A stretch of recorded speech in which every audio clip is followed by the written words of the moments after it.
All right, well, we're ready to talk about part 3 of my search marketing discussion. And it might be good for me to just reflect back on what we've done up to this point in this section on marketing. We studied a chapter in the textbook on marketing, and then you listened to my PowerPoint presentation dealing with the 12 keys in online success. It's a pretty fundamental, elementary presentation aimed primarily at small businesses selling things or trying to sell things online. But in that presentation, it pretty much began with and ended with marketing as being quite important to the whole process. Thus, the reason why we're discussing more about marketing, and especially the most important or popular type of online marketing, and that's search marketing. So in my search marketing presentation part 1, we talked about generally how search engines work, what's important in them, what you try to do to rank higher. Then in part 2, we got a little bit more specific, talking about website design techniques that make it easier for search engine search engine spiders to browse your website and index those sites. So now we're getting into part 3, and we're going to talk about the importance of incoming links. So that's what's coming up here. And to do that, I want to start off with a review of something we saw back in the first presentation. Back toward the beginning of the first presentation, I said fundamentally, ranking is based on 2 factors: the keywords on a web page, and with respect to that, the more focused and clear the content is on the web page, and the clearer that content is indicated in the pages, the title, the meta tags, the headings, and the body text, the greater are the chances of ranking high for the main keywords on that page. And then the second factor was the pattern of links to a domain name. And that deals with the quantity, the quality, and the context of incoming links to its domain name. This presentation, part 3, has to do with this topic. Getting to understand a little bit more what this incoming link thing is all about. But first, a little bit more review. In that first presentation about search marketing, I said that Google uses a complex algorithm formula based on the 2 main factors, along with a few other less important ones. Perhaps the word few there is a stretch. They use several other ones, but they're less important, to determine which sites are on top for any keyword search. This next slide summarizes Google's explanation of that process, and it, too, is more review. Remember, Google said the software behind our search technology conducts a series of simultaneous calculations requiring only a fraction of a second. Traditional search engines rely heavily on how often a word appears on a web page. We use more than 200 signals, including our patented PageRank algorithm, to examine the entire link structure of the web and determine which pages are most important. Okay? This incoming link thing that we're going to talk a little bit more about here is why Google has become the leading search engine. It's because it makes its searches relevant based on looking at a page and noticing the importance of who links to that page. Well, here we continue. Google says, we then conduct hypertext matching analysis to determine which pages are relevant to the specific search being conducted. And by combining overall importance and query-specific relevance, we're able to put the most important, most relevant, and reliable results first. I still remember the first time I used Google.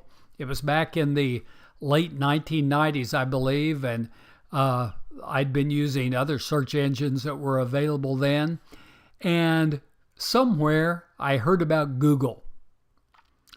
And I think it was when Google was still being tested, in fact. And I went to the Google site and I put in a search term, and what I was looking for was on top. And I was amazed at that, because other search engines at that time would come back with pages and pages and pages of search results that I'd have to dig through to find what it was that I was really interested in. But Google's creators, Brent and Page, had figured out this algorithm that helps identify which pages are probably the most authoritative with respect to the terms that are being searched for. And they do that by using this PageRank algorithm, and it's a pretty amazing technology. Let's continue here. With respect to the PageRank technology, Google says PageRank reflects our view of the importance of web pages by considering more than 500 million variables and 2 billion terms. I'm not so sure, but what they even use more variables than that now. I got this a few years back, and these numbers do change over time. Pages that we believe are important pages receive a higher page rank and are more likely to appear at the top of search results. PageRank also considers the importance of each page that casts a vote, as votes from some pages are considered to have greater value, thus giving the link page greater value. Now, what they're talking about when they say casts a vote is if I have a website and it is linked to by, let's say, 10 other websites, Google looks at how important each of those other sites is who links to me. And using its technology, it decides which of those sites are most important. And if I have a lot of important ones linking to my site, then my site will be more important. Google will consider my site, the linked page, to be of greater value. Well, finally, Google continues and says, we have always taken a pragmatic approach to help improve search quality and create useful products, and our technology uses the collective intelligence of the web to determine a page's importance. Well, as far as I'm concerned, that raises a question. How really do they determine how important web pages are? How do they do that? Well, that's the question we want to look at here. So, what we need to look at here is a little bit about how does PageRank work? We need to try to answer that question. And it's really hard to give a definitive answer, since there's a significant amount of disagreement regarding how Google uses links to determine PageRank. Remember the fog? Well, that's part of the fog that we talked about back in the first search marketing presentation. Okay? Well, these next few slides draw on a general discussion of Google's presumed approach. And I took them, summarized them from a book called Search Engine Marketing, The Essential Best Practice Guide by a well-known author named Mike Grehan. And Mike interviewed executives at Google and other search engines to understand their approaches. I worked with Mike several years ago writing an article that we published in an international journal. And he is just considered to be one of the experts in the world on search marketing. Well, let's see what he's had to say about this. And we'll start off by talking about why Google developed PageRank. Why did they do it in the first place? Right? And the answer to that is web page analysis by itself was and is notoriously subject to manipulation and fraud. In other words, the analysis of what's on a web page, the analysis of what we just talked about back in part 2 of the search marketing lecture, that can be manipulated and people can fraudulently use that. And that's why Google introduced the concept of linking as a way to determine the relevance of a web page, and that's linking to that web page. And basically what Google's founders, Brin and Page, Sergey Brin and Larry Page, did was develop a linkage map of the internet, and that linkage map forms Google's superstructure, the graphic that you see here in a very simple manner depicts what that linkage map is all about. And notice that in this little graphic, some of those smiley faces are bigger than others, and that's supposed to depict the fact that some nodes or web pages on the web or some websites on the web are considered by Google to be more important than others. Okay? By the way, remember that PageRank is talking about the rank for a page, but it also gets its name from one of Google's founders, Larry Page. Well, what are the factors in Google's PageRank linking map? Okay, well, Google continuously evolves.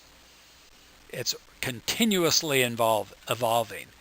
But there is some general agreement that the factors in this huge linking map include, but certainly aren't limited to, 3 things: industry hubs, the number of incoming links to a web page, and the context of those incoming links.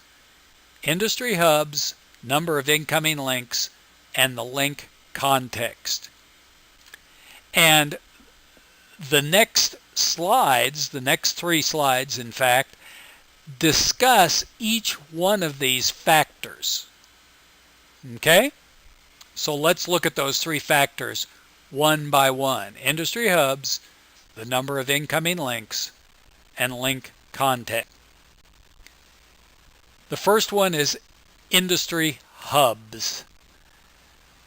What Google does is determine the dominant authorities and information hubs for each topic or discipline.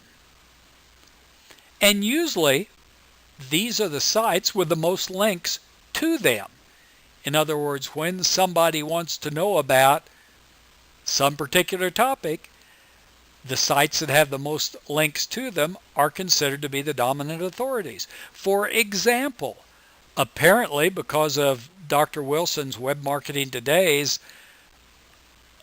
Google search rank of the very top website on that topic, he's considered to be the dominant authority for web marketing. Okay? Then what Google does is look at sites to which the information hubs are linking. Google looks at sites to which the information hubs are linking, and sites that merit a link from an industry leader or one of these industry hubs are considered more important than sites without this recognition. Okay? Excuse me. So Google determines which sites are industry hubs, then sites that have links from those hubs are considered more important than sites that don't have links from those hubs. And so sites with links from industry leaders should rank higher in Google's search listings than sites without those links. Makes sense, doesn't it? Determine the industry hubs, then see what sites have links from those hubs, and sites that have links from leaders should rank higher and do rank higher in Google search listings than sites without those links. Factor 2, the number of incoming links. The number of incoming links. Google can count the absolute number of incoming links to a website. It can find out how many other sites link to a particular website. And Google also can subtract from the first total there any cross-linking from websites within a particular domain or hosted from the same IP address. In other words, it can get rid of cheating. Okay? So, other things being the same, the more incoming links a site has, the higher that site ranks. Okay? And we might even call those the net incoming links, net of any cross-linking. And interestingly, it seems that even if these links are from small websites, getting a high number of incoming links appears to help increase a site's ranking. So this is basically saying just the sheer number of incoming links to your website can help your ranking, regardless of whether those links come from a small website or an industry authority, an industry hub. So the hub links are worth more, but just getting more links is also important. Being link rich. Okay? Being link rich is important. All right. Well, the third, link context. Link context. And what Google does is determine the context of each link. And they do that by the industry or the topic of the site, by the relative importance of the website itself, by the keywords on the web page containing the link, and by any keywords, let me say that again, by any keywords contained in the hyperlink itself. And this explains why links from uncategorized link farms are quite obvious and are discounted by Google. Now, what a link farm is simply a network of websites that are densely connected with each other. They even involve schemes that some people started up trying to sell incoming links. If you join this link farm and pay X number of dollars, then we'll get you X number of links to your website, regardless of whether they're related, right? Regardless of whether they're in the same category, regardless of whether they're related to what your website is about.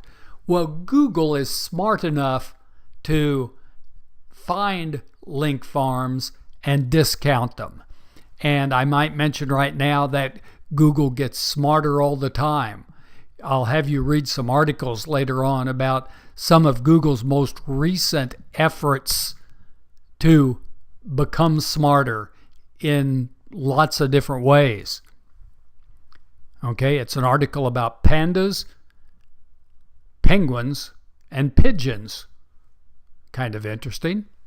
Well, let's take a look at what Google does next.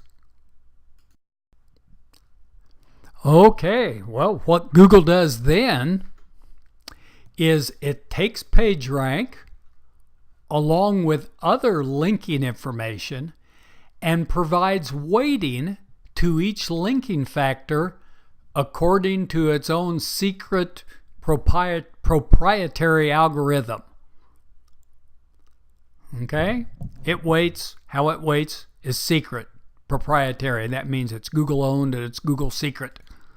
Okay? And this information and the keyword indexing information obtained from Googlebot, from Google Spider, for a particular web page are combined to determine that page's ranking in the search engine results for any relevant keyword. So that's what Google does.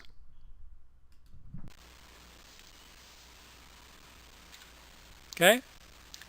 Let's assume that a web page about silver bullets, go back to our ABC ammunition example, assume that a web page about silver bullets from two, excuse me, need to get a drink of water.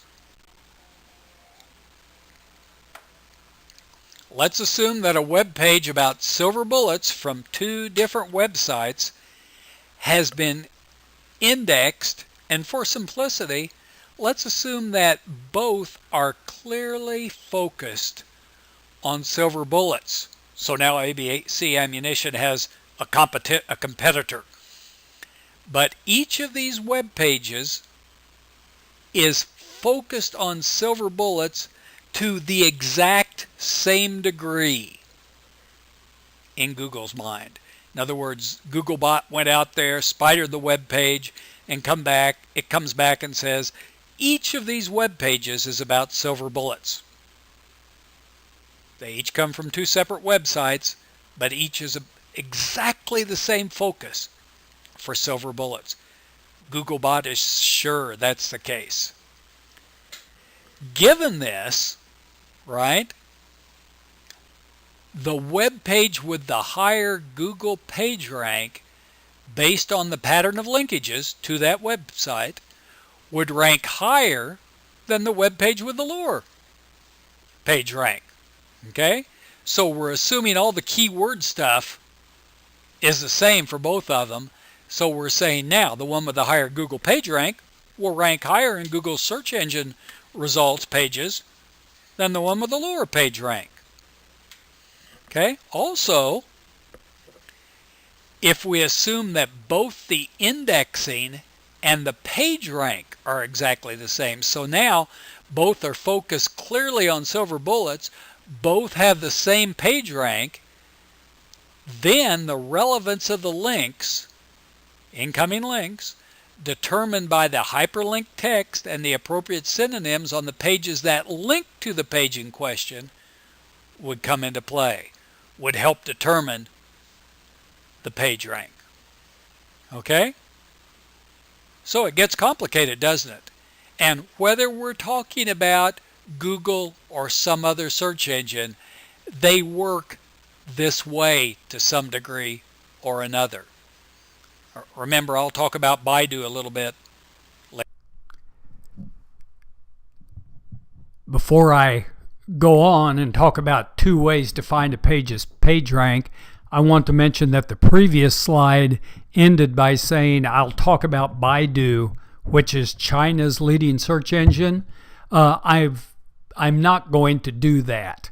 The recording on that slide was partially taken from a recording I did for a class that I delivered to China. So you can ignore Baidu right now. And we're going to talk about two ways to find a page's PageRank. Seems like a reasonable thing to want to know, since PageRank seems to be pretty important. The first way is to use a PageRank checking tool. And one of those tools is called PR Checker. It's not the only tool. It happened to be one of the highest rankings when I searched Google for PageRank checking tools, right? And it can tell you the PageRank of any web page, okay? And with respect to PageRank, it's kind of a simple number. It's a number from 1 to 10. And a link from a site with a PageRank of 10 is significantly more valuable than a link from a small new website with a PageRank of 1. Okay, now some people criticize PageRank because there are billions of web pages and they're only being ranked on a 10-point scale. I guess you could criticize that, except for the fact that it seems to work because Google has been so successful, has such a large portion of the search market. But with a tool like PR Checker, I have a picture of it at the bottom right of this page, you simply type in the URL of the page in which you're interested, and it will come back with the number, a number from 1 to 10, telling you what that page's Google PageRank is. Now, the second way to find a page's PageRank, or something similar to PageRank, is to install something called Alexa Toolbar in your browser. Alexa is a big company that's owned by another big company called Amazon.com. And as I said, Alexa Toolbar installs in a browser, and what it shows is Alexa's average traffic rank, and that average traffic rank is based on sites visited by Alexa Toolbar users, and there are millions out there. Okay? And the way Alexa does this, and by the way, it's shown to be highly correlated to Google's PageRank, the way Alexa does this is it simply gives a rank of number 1 to the most popular site, and a rank of number 2 to the next most popular site, and so on, into the millions. All right? And so the idea is, if you want your site to have a higher PageRank itself, you want to seek out links in a responsible manner from sites that have high Google PageRanks or likewise high Alexa Toolbar ranks.